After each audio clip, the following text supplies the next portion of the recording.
आनंद आनंद परमानंद सतगुरु मंगनानंद जी साहेब सत्संग आश्रम, डेरा सतगुरु पीतानजी साहेब, धाम निगाना, जिला भिवानी, हरियाणा के सौजन्य से भजन ध्यान। जिस वक्त की सूरत छठे चक्कर के पार सुन में जाती है, उस वक्त देव और दुनिया की कार्रवाई की याद भूल जाती है। लेकिन थोड़े अरसे बाद जो ज़बर वासना है उसकी फुरना होती है, और उसी के मुआफिक उस सुन से जहाँ बासा मिलेगा, उस धार पर जो उस देश या जौन से मिली हुई है, सवार होकर उतर जाती है। इस उतार का सबब यह है कि उस सूरत और मन का रुख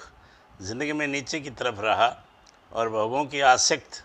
करके धार उसी तरफ को हमेशा जारी रही। सो उसी स्वभाव और वासना के मुआफिक मरने के बाद भी वैसे ही फुरना उठती है और सूरत को खींचकर नीचे के देश और जोन में ले जाती है। इस वास्ते हर एक जीव को, चाहे औरत हो या मर्द, मुनासिब और लाजिम है कि इस ज़िंदगी में अपने निज घर और उसके वास्ते का भेद और जुगत चलने की संत सतगुरिया उनके प्रेमी सेवक दरियाफ्त करके जिस कदर बन सके उस रास्ते पर चलना शुरू करें, और कुछ रस और आनंद अंतर में पाकर आशा और चाह अपने निज घर में पहुँचने और अपने सच्चे पिता कुल मालिक के दर्शन की प्राप्ति की मजबूत बांधें, तो अलबत्ता उसको संत सतगुरु की दया से ऊंचे देश में वासा मिलेगा। और जब तक कि धूल धाम में नहीं पहुंचेगा, तब तक 1, 2 या 3 जन्म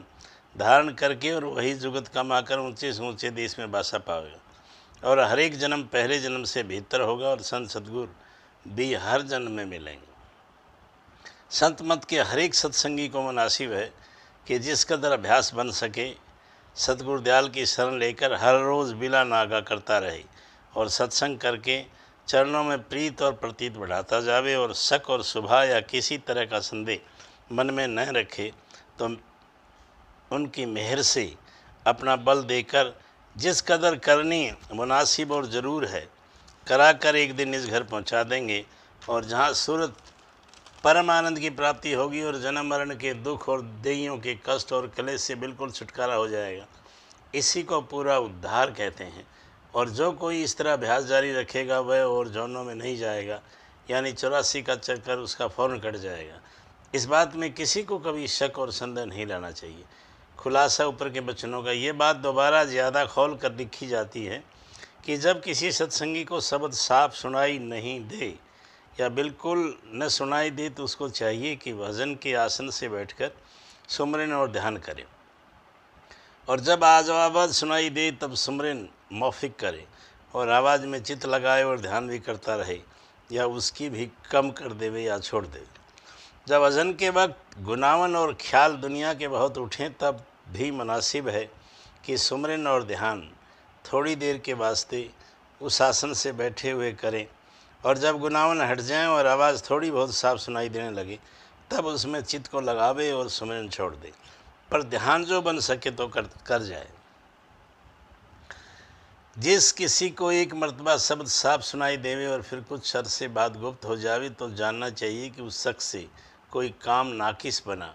या कुछ पिछले पाप कर्म या चक्कर आया हुआ है, या उस गुप्त भेद सतगुरु दयाल का या अपने अभ्यास की कैफियत किसी गैर शख्स या सत्संग के रूबरू जाहिर कर दी। पहली और दूसरी सूरत में सत्संगी को चाहिए कि भजन के आसन में बैठकर सुमरन और ध्यान करें, और जब तक शब्द प्रकट न होए तब तक सिवाय सुमरन और ध्यान मजकूरा बाला के आधा घंटा हर रोज़ धुन के साथ सतगुरु दयाल का सुमरन करें, नाम के साथ ईश्वर पर की हृदय के मुकाम पर सतगुरु, और फिर कंठ के मुकाम पर सतगुरु दयाल, और फिर तीसरे तिल या संसदन कल के मुकाम पर नाम का अंतरी या थोड़ा आवाज़ के साथ उच्चारण करें, और इस सुमरन के साथ ही हर मुकाम पर गुरु स्वरूप का ध्यान भी करें। तो उम्मीद है कि सतगुरु दयाल की दया से थोड़े अरसे में सफाई मन और सूरत की हासिल होगी, और पाप और नाकिस कर्म आसानी से कट जाएंगे, और फिर शब्द ही प्रकट हो जाएगा। तीसरी सूरत में भी ऊपर की हिदायत के माफिक कार्रवाई करें, और सिवाय उसके जब तक प्रार्थना चरणों में वास्ते माफ़ी अपने कसूर के करता रहे, और आइंदा के वास्ते एहतियात रखे कि बगैर इजाज़त किसी को भेद मत न बतावे और अपने अभ्यास की हालत का जिक्र किसी दूसरे सत्संगी से न करे। सिर्फ स्त्रियों को इस कदर इजाज़त है कि जो वे आप लिखना पढ़ना नहीं जानती हैं तो अपने खामिंद या दूसरे रिश्तेदार का मार्फत अपने अभ्यास का हाल लिखवा कर इतला कर सकती हैं, और जो कोई मर्द लिखना पढ़ना नहीं जानता और उसको अपने अभ्यास की हालत की इतला देना ज़रूर है और वह खुद सत्संग में उस वक्त हाजिर नहीं हो सकता तो किसी दूसरे सत्संगी के मार्फत जैसे उसकी प्रीत है अपना हाल लिखवा कर बजरिए ख़त की इतला दे सकता है। जो किसी सत्संगी को अभी शब्द नहीं खुला है या थोड़ा सा खुला है और सुमरन ध्यान के वक्त भी मन गुनावन बहुत उठाता है तो चाहिए कि सुमरन छोड़कर कोई प्रेम के शब्द या कड़ियों का अपने अंतर में पाठ करे या उसको गावे या कोई मानसी सेवा करे तो उम्मीद है कि गुनावन हट जाएंगी और मानसी सेवा में आरती का गाना बेहतर होगा। और जब गुनावन हट जावे तब बदसतुर सुमरन और ध्यान करे। जिस सत्संगी का मन वक्त भजन या सुमरन और ध्यान के गुनावन बहुत उठाता है तो जानना चाहिए कि उसका मन बहुत मलिन और संसारी ख्यालों और काम में ज़्यादा मशगूल रहता है और फिजूल ख्वाहिशें उठाता है। उसको चाहिए कि दुनिया के ख्याल और ख्वाहिशें कम करे और वक्त अपने संसारियों की सोहबत के फिजूल खर्च न करे और धुन के साथ नाम का सुमरन 1 या 2 मरतबा कम से कम आधा घंटा हर रोज़ करे